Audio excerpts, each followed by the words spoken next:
수사의 쟁점, 현안은 크게 두 가지라고 볼 수 있습니다.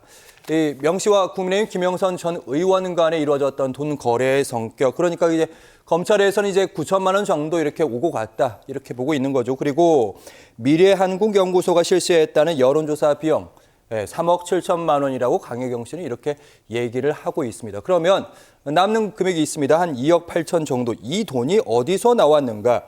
검찰은 이제 이 돈이 나온 출처가 주변, 그러니까 지방 당시 예비 정치인들, 정치인 지망생으로부터 나왔다. 그렇죠. 그 지역에서 뭐 기초 의원이라든지 기초 단체장에 출마하려고 했던 분들이 명태균 씨의 말에 현혹돼서 명태균 씨에게 여론조사 비용을 이렇게 대납을 해주게 되면 본인이 나중에 공천을 받는데 도움을 받을 수 있다, 유력해질 수 있다, 이렇게 많은 긍정적인 효과를 이끌어낼 수 있다라고 생각을 했으니까 돈을 준 거 아니겠어요. 근데 결국에는 또 공천 못 받으니까 어느 정도는 또 돌려받고 티격태격 싸운 거 아니겠습니까? 그러니까 김영선 의원 같은 경우에는 기본적으로 쭉 지금까지 나온 본인의 육성, 명태균 씨의 육성, 강혜경 씨의 증언을 보면은 어쨌든 2022년 6월 달에 창원에서 공천을 받을 때 명태균 씨 도움을 받았고 그 도움에 대해서 본인도 인지하고 있었고 그래서 그 도움의 대가로 세비 반땅도 하고 또 대선 과정 중에서 여러 가지 여론조사 비용도 김영선 의원이 어느 정도는 좀 됐을 거 아니냐 이런 의혹도 있는 것이고 여러 가지 의혹이 있잖아요. 근데 본인은 다 아니라고 하니까 검찰에서 좀 제대로 된 수사를 좀 했으면 좋겠다 그런 생각이 들고 앞으로 이제 김영선 의원은 정치를 못할 거예요. 근데 하지만 김영선 의원이 몸담았던 그런 보수파 진영 그리고 국민의힘 같은 경우에는 김영선 의원이 그 진영의 그 당의 후보였고 국회의원이었다는 것만으로 상당한 이미지 타격을 받을 수밖에 없거든요.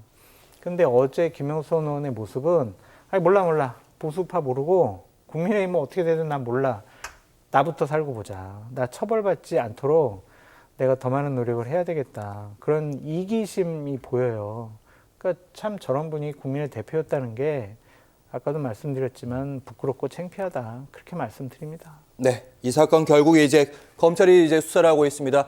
창원지검에서 수사를 하고 있는데 지금 수사를 부르는 순서를 좀 저희가 살펴보면요. 강혜경 씨 먼저 불렀고 한 67차례 불렀다 이런 얘기도 나오고 있고요. 그리고 그 다음으로 김영선 전 의원을 지금 2차례 불러서 소환 조사하고 있습니다. 그리고 마지막으로 이제 명태균 씨까지 한 번 더 부른다고 하는데 박상원 교수님, 보통 이렇게 검찰이 부르는 순서가 혐의의 중함이잖아요. 지금 명태균 씨 혐의가 가장 중하다. 근데 지금 명태균 씨 지금 아버지 산소에 그 증거 불지르러 갔다는데 어떻게 되는 겁니까? 그러게요.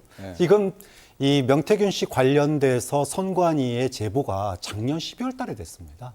이제 수사는 이제 시작됐어요. 참 그동안에 검찰이 수사할 의지가 있었느냐? 없었다. 이렇게 얘기할 수밖에 없고요.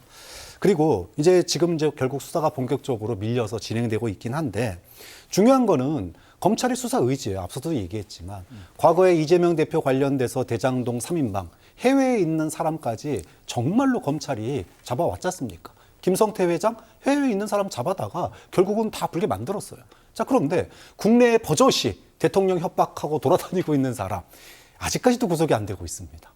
구속된다 손 치더라도 과연 그게 명태균 씨의 입을 막기 위한 구속인지 아니면 지금 핵심은 우리가 흔히 얘기하는 명태균 씨의 황금폰이에요.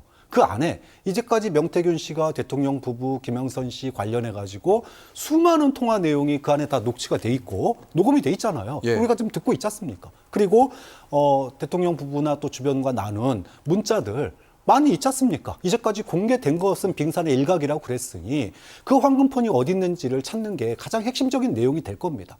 과거의 대장동 사건 때 소위 그 녹취록 그거 찾아서 얼마나 검찰이 열심히 수사했습니까? 근데 지금 과연 그런 수사 의지 보이고 있느냐. 좀 그런 점에서 김영선 전 의원과의 돈 거래에만 집중한 수사를 하고 끝낼 건지 아니면 지금 나오고 있는 뭐 공천 개입 의혹, 여론조사 조작과 관련된 것, 그리고 인사나 기타 사업에 개입한 건 없는지 이런 부분까지 정말로 성역 없이 수사를 할 의지가 있는 건지 저는 그 점이 제일 중요하다고 봐요. 그런 점에서 명태균 씨가 소환 조사됐을 때 어떤 조사를 받고 또 그것이 그냥 창원지검에서 끝날 문제인 건지. 그럼 방금 박 교수님 말씀대로라면 창원지검에서 이걸 다 소화할 수 있는 건가? 아니죠. 예. 당연히 이거는 뭐 중앙지검의 네. 반부패 수사부라든지 특검의 우리가 흔히 과거에 얘기했던 특수부에서 조사해야 될 내용이죠. 사실은 이게 검찰의 의지가 안 보이면 결국은 이 안에 들어가 있는 내용들이 다 야당의 특검에 태워질 겁니다.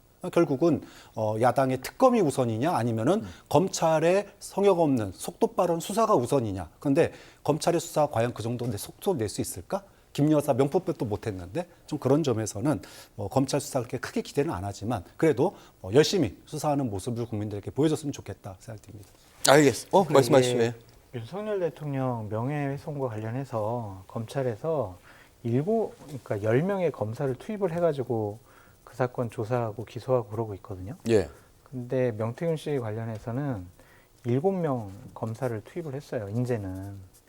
그 과연 수사 의지가 있느냐 좀 그런 것을 봐야 될 것 같은데 명태균 씨가 윤석열 대통령 부부를 엄청나게 모욕하고 있잖아요. 명예훼손하고 있잖아요. 한 달이면 끝나. 뭐 내가 만든 정권 내가 끌어낼 수 있어. 뭐 폭발력 있는 게 몇 개가 있어. 막 이런 식으로 하는데도 저렇게 수사가 지지부진한 것은 수사를 하게 돼서 진실이 밝혀지게 되면 곤란할 분들이 있다. 그게 누구냐? 결국에는 윤석열 대통령과 김건희 여사가 명태균 씨가 여러 가지 폭로라든지 조사에서 다른 사실을 밝히게 되면 대통령 부부가 힘들어지고 어려워질 것 같으니까 수사를 계속 미적대는 거 아니냐. 그렇게 저희가 분석해 볼 수밖에 없어요.